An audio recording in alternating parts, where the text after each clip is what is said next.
Di balik aksi demo 13 Agustus 2025, ada beberapa hal yang menarik perhatian publik sebagai berikut. Bupati Pati Sudewo meminta maaf dari dalam mobil rantis. Tak lama setelah menyampaikan permintaan maaf singkatnya, Sudewo pun segera kembali masuk ke dalam mobil lapis baja untuk mengamankan diri. Bismillahirrahmanirrahim. Assalamualaikum warahmatullahi wabarakatuh. Saya mohon maaf yang sebesar-besarnya. Saya akan berbuat yang lebih baik. Terima kasih.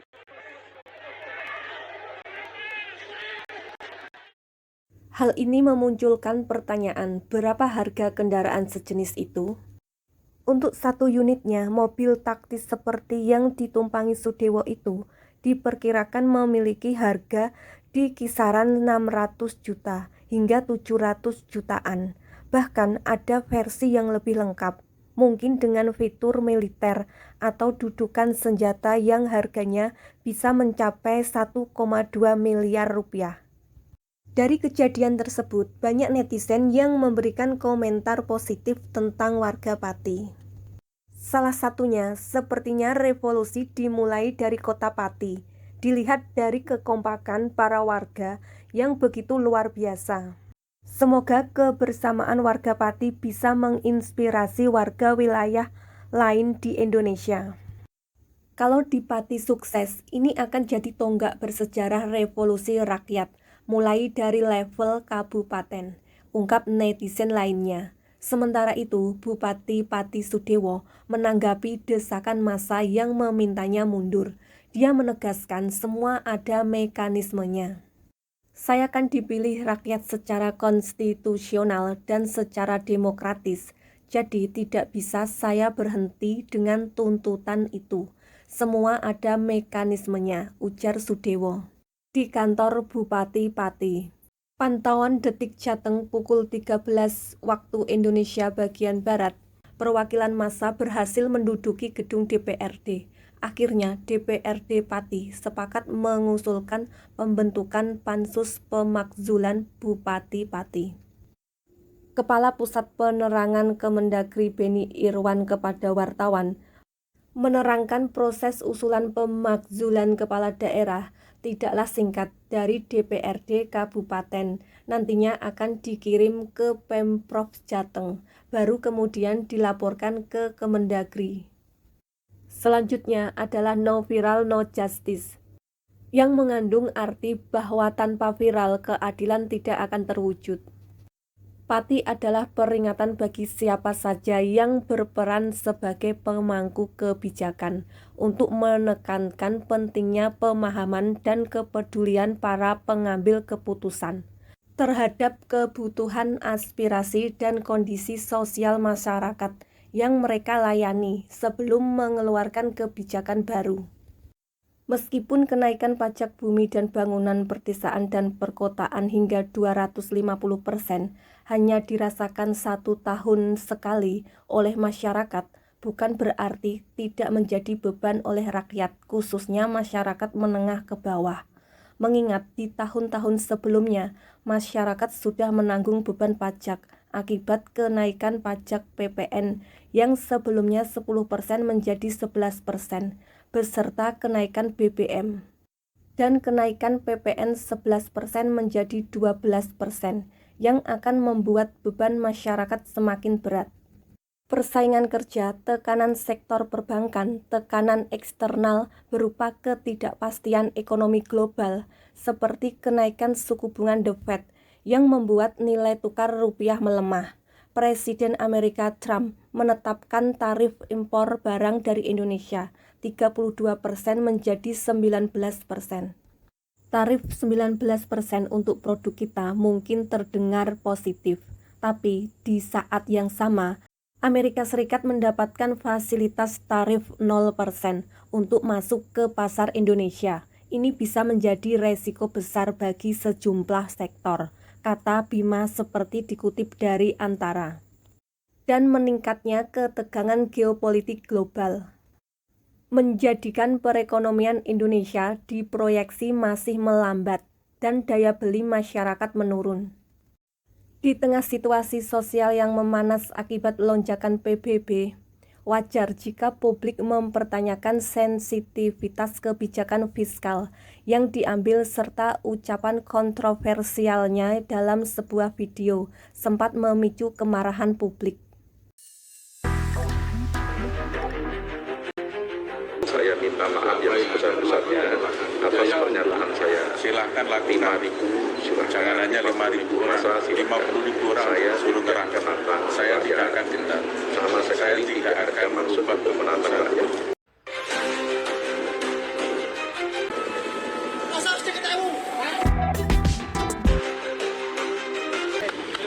Pengecut kamu itu. Kenapa? Yang bayar kamu itu masyarakat. Radio ditutup kok. Mas, apa salah kami? Salah kami apa? Kami di sini mau menyalurkan aspirasi ya.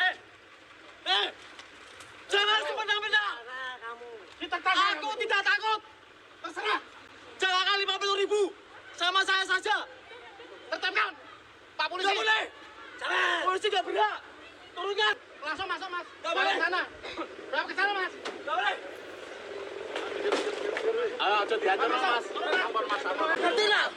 Nah kebijakan Mas Dewa melanggar perda. Kok sampai pasangkan? Hancurkan. Uang cilik beda-beda. Terpilih secara demokratis. Tidak ada maksud untuk Ya kan, nggak ada menantang kecurangan rakyat. apapun. Kok mau digulingkan oleh segelintir orang? Mengingat kembali penyebab krisis moneter 1998 adalah nilai mata uang yang menurun drastis, besarnya utang luar negeri terutama pada sektor swasta, dan tata kelola pemerintah dalam menyelesaikan masalah perekonomian yang kian memburuk. Meskipun kondisi ekonomi Indonesia pada tahun 2025 menunjukkan adanya pertumbuhan, namun juga menghadapi tantangan global, termasuk ketegangan geopolitik dan kebijakan moneter negara lain. Mungkin selama ini pemerintah bisa menutup atau mengatasinya dengan menaikkan pajak sedikit demi sedikit. Tetapi yang jadi pertanyaannya, apakah itu bisa bertahan lama? Jadi, Pati adalah pengingat kita semua, khususnya bagi para pemangku kebijakan, untuk mengelola pemerintahan yang lebih efektif dan efisien dalam menyelesaikan masalah perekonomian. Pemerintah juga perlu menguatkan fungsi stimulus fiskal yang berdampak langsung terhadap konsumsi atau daya beli masyarakat. Jadi, salah satu dampak negatif dari kenaikan pajak adalah terjadinya kenaikan inflasi. Inflasi adalah kenaikan harga barang dan jasa secara umum dan terus-menerus dalam suatu periode waktu tertentu. Singkatnya, inflasi membuat nilai uang menurun karena Anda membutuhkan lebih banyak uang untuk membeli barang yang sama. Kata Koordinator Lapangan Teguh Istianto, menyebut pemicu awal kemarahan adalah kenaikan pajak bumi dan bangunan yang sempat tembus 250%. Meski kebijakan itu dibatalkan, warga menilai langkah tersebut lahir dari tekanan, bukan kesadaran. Jangan-jangan besok diulangi lagi, tegasnya. Sedangkan di sisi lain, Sudewo menjelaskan penyesuaian NJOP dan PBB dilakukan karena kondisi keuangan Kabupaten Pati yang sangat terbatas. Pendapatan asli daerah hanya menyumbang 14% dari total APBD, sementara belanja pegawai mencapai 47%. Jadi, fiskal kami sangat rendah, sisa untuk belanja modal sangat kecil. Kami harus bekerja keras meningkatkan pendapatan daerah agar pembangunan bisa terus berjalan, kata Sudewo. Berikut harta kekayaan dan profil Bupati Pati Sudewo yang didemo warga gara-gara pajak, yang dituntut mundur dalam demonstrasi pada Rabu 13 Agustus 2025. Sudewo memiliki aset tanah dan bangunan senilai total 17,03 miliar. Aset-aset ini tersebar di sejumlah daerah, mulai dari Surakarta, Yogyakarta, Depok, Bogor, Pacitan, dan Tuban. Sudewo juga memiliki aset kekayaan berupa alat transportasi dan mesin senilai 6,33 miliar, terdiri dari sejumlah mobil serta sepeda motor. Aset harta bergerak 795 juta, surat berharga 5,39 miliar, kas dan setara kas 1,96 miliar. Sudewo melaporkan tidak memiliki utang, sehingga kekayaan bersihnya tetap 31,5 miliar. Lahir di Pati pada 11 Oktober 1968, Sudewo menempuh pendidikan menengah di SMA Negeri 1 Pati, sebelum melanjutkan studi di Universitas 11 Maret, dan lulus pada 1991 dengan gelar Sarjana Teknik Sipil. Ia kemudian melanjutkan pendidikan magister di Universitas Diponegoro pada 1993 dengan mengambil jurusan Teknik Pembangunan. Di panggung politik, Sudewo pertama kali terpilih sebagai anggota DPR RI dari Partai Demokrat pada periode 2009 sampai 2013. Pada 2019, dia pindah ke Partai Gerindra dan kembali lolos ke Senayan untuk masa jabatan 2019 sampai 2024. Puncaknya, dia memenangkan Pilkada Pati dan dilantik sebagai Bupati periode 2025 sampai 2030. KPK menyebutkan Bupati Pati Sudewo telah mengembalikan uang yang diterimanya terkait kasus korupsi, kasus dugaan korupsi proyek jalur kereta api pada Direktorat Jenderal Perkeretaapian, Kementerian Perhubungan. Namun, KPK memastikan pengusutan keterlibatan Sudewo di kasus itu tidak akan dihentikan. Yang sebelumnya, juru bicara KPK Budi Prasetyo mengatakan Sudewo diduga menerima komitmen fee dari pembangunan jalur kereta api saat menjabat anggota DPR. Dia menyebutkan KPK akan mendalami terkait komitmen fee tersebut kepada Sudewo.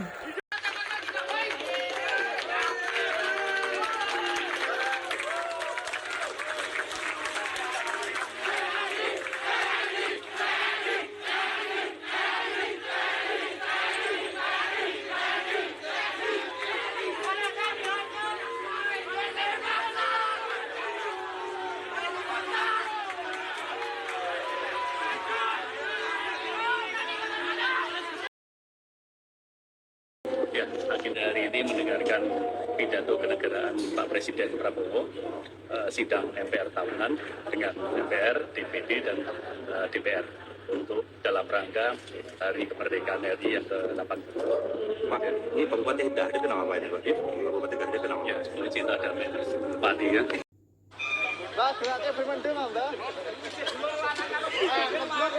Ini dulure lanang Jawa kendel iki.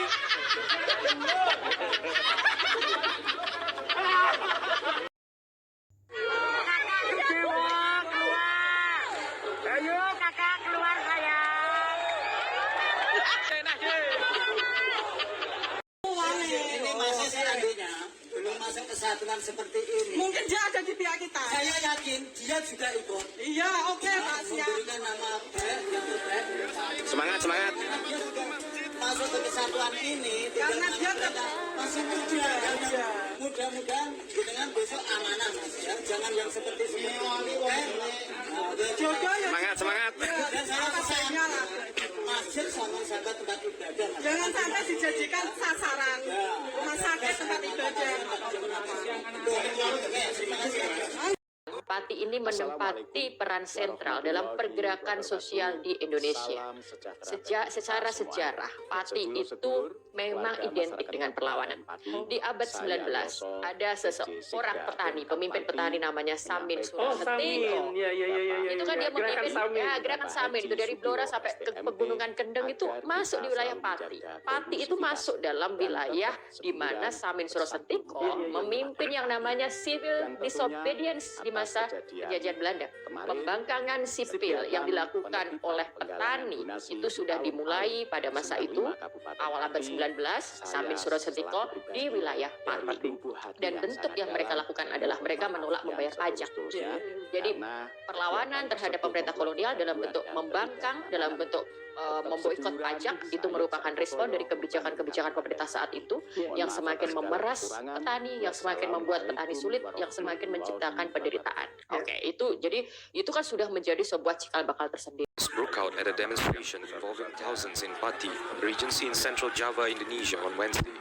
Protesters hurled various objects at a police barricade, while officers fired tear gas and sprayed them with water cannons. A police vehicle was also set on fire. Crowds chanted calls for the regent, Sudewo, to step down. The trigger? A hike in the land and building tax by up to 250%. The tax hike was later spiked by Sudewo due to the public uproar.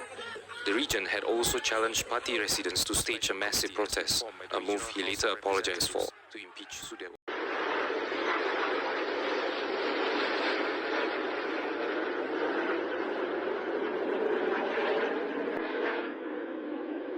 Jupiter Aerobatic, Team Indonesia.